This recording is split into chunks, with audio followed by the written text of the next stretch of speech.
Both the concept of Jesus as new Adam and our topic today present Jesus on the cross as reaching out to humanity, as taking the initiative to reconnect with those of us who have been, which is all of us, who have been separated from God through sin. Jesus arrives at the cross through a process of corruption and injustice and violence. And while Jesus identifies with all of us because he experiences death as all of us experience death, that process of injustice identifies particularly with those who also are on the receiving end of corruption, injustice, and violence throughout history. The slave's spiritual "nobody knows the trouble I've seen" contains the next line, "Nobody knows but Jesus." And it's that note of hope that Jesus connects to those who are oppressed.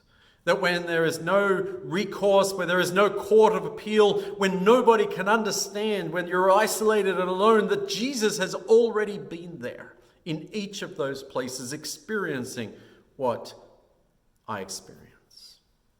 African-American theologian James Cone wrote a book titled The Cross and the Lynching Tree. And in that book, he draws comparisons between American lynching in the early to mid-1900s and the death of Jesus. Each of those involve mostly, in the case of lynching, mostly innocent individuals who did not receive a fair trial, who received just a charade of a trial, if any, and who were often being murdered at the hands of people that were Christians and found themselves in church on Sunday mornings.